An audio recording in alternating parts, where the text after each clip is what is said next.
आइए दोस्तों देखते हैं एक साझेदारी का बहुत ही ज़्यादा इम्पोर्टेंट टाइप देखते हैं। और ये टाइप एसएससी में इतनी ज़्यादा बार पूछा गया है कि ये टाइप बहुत ही ज़्यादा बार पूछा गया है। और ये टाइप एसएससी और रेलवे के लिए बहुत ही ज़्यादा इम्पोर्टेंट टाइप हो जाता है। और मैं आपको बता दूं, मैं एक टाइप के 3 क्वेश्चन देखने वाला हूं। आपको तीनों क्वेश्चन देखने अनिवार्य हैं क्योंकि आपकी कोई भी जानकारी मिस ना हो। इसलिए आपको शुरू से आखिर तक वीडियो में बना रहना है क्योंकि आपकी कोई भी जानकारी मिस ना हो, क्योंकि ये टाइप आगामी परीक्षाओं के लिए बहुत ही ज़्यादा इंपॉर्टेंट टाइप है। और मैं आपको एक आसान वे में समझाऊंगा। तो देखते हैं, टाइप का पहला क्वेश्चन है, ए बी और सी एक व्यवसाय शुरू करते हैं।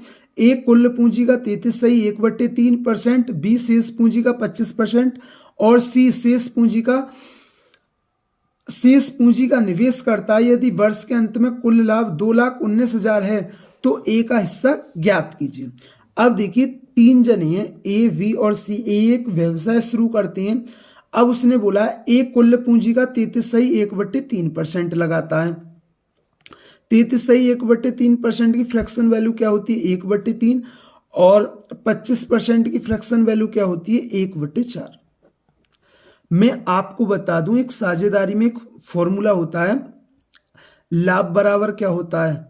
लाभ बराबर होता है पूंजी गुणा समय। ये सभी को पता होना चाहिए। मतलब प्रॉफिट बराबर क्या होता है? कैपिटल गुणा टाइम। ये सभी को पता होना चाहिए।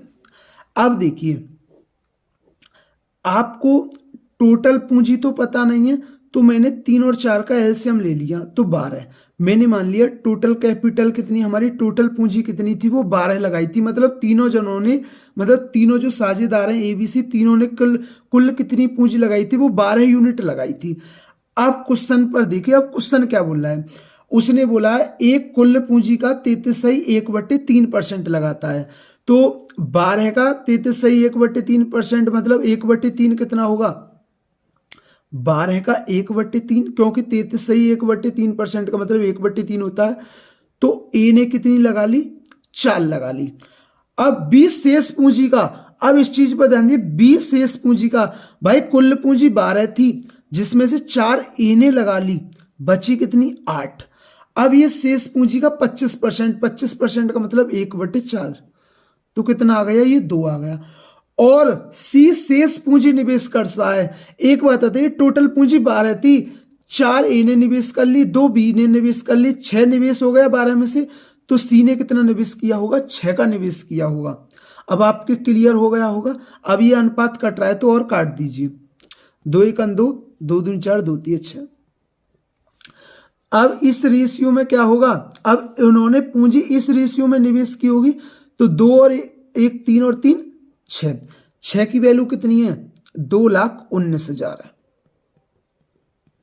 इसे काट दीजिए, 3 ते काट दीजिए, 6 ते काट दीजिए। तो 6 3 18, 3 बचा, 6 चंगा 36, 6 पंजे 30। ये आ गया 36,500। अब उसने पूछा ए का हिस्सा। ए का हिस्सा कितना है? 2 यूनिट है। 1 यूनिट का मान कितना है? 36,500 है। तो 2 यूनिट का मान कितना होगा? तो वो होगा 73,000। तो आपके ये क्वेश्चन क्लियर हुआ होगा। आइए वीडियो का दूसरा क्वेश्चन देखते हैं, क्योंकि मैंने बताया था मैं एक टाइप के 3 क्वेश्चन देखूंगा, क्योंकि ये टाइप बहुत ही ज्यादा इंपोर्टेंट टाइप है। तो देखते हैं, वीडियो का दूसरा क्वेश्चन है, ए बी और सी एक व्यवसाय शुरू करते हैं। ए कुल पूंजी का 33.1/3% निवेश करता है। बी शेष पूंजी का 33.1/3% निवेश करता है और शेष सी निवेश करता है। यदि वर्ष के अंत में कुल लाभ 20,250 प्राप्त हुआ तो सी का लाभ बी के लाभ से कितना अधिक है? अब देखिए, 3 जने हैं। अब ए कुल पूंजी का कितना कर रहा है? 33.1/3%। तो 33.1/3% का मतलब क्या होता है? इसकी फ्रैक्शन वैल्यू 1/3। और बी शेष पूंजी का क्या कर रहा है? 33.1/3% निवेश कर रहा है। तो इसका भी मतलब क्या होता है? 1/3 होता है। अब देखिए, 3 और 3 का एलसीएम कितना होगा? 3। तो हमने मान ली टोटल पूंजी कितनी थी? तीनों ने टोटल पूंजी कितनी लगाई? 3 यूनिट लगाई।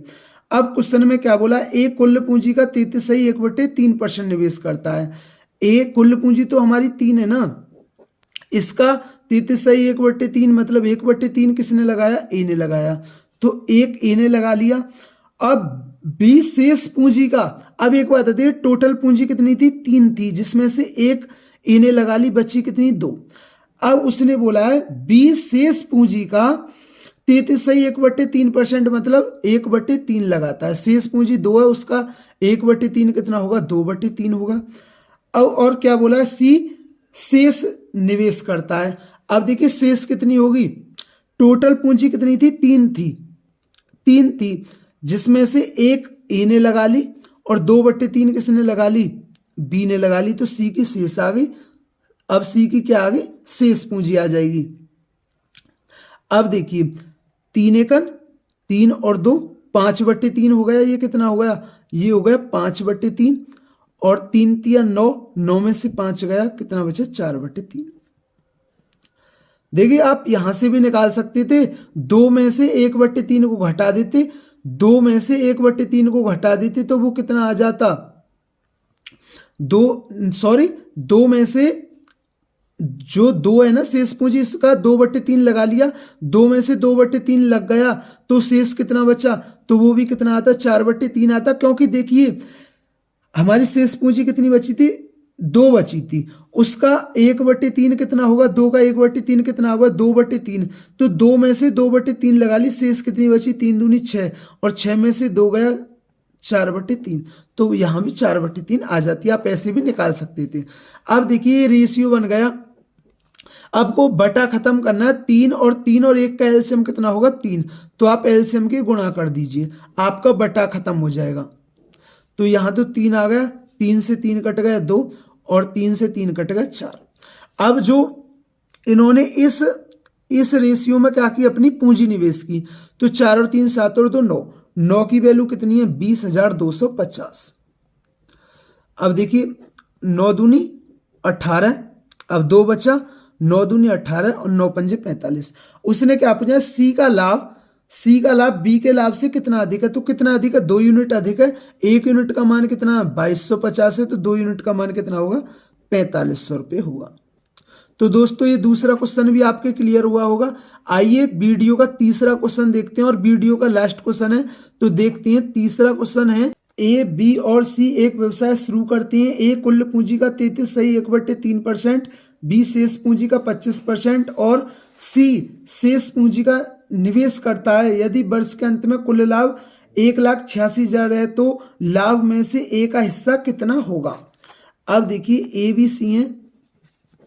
अब ए क्या करता है? कुल पूंजी का 33.1/3%, तो 33.1/3% का फ्रैक्शन वैल्यू क्या होती है? 1/3।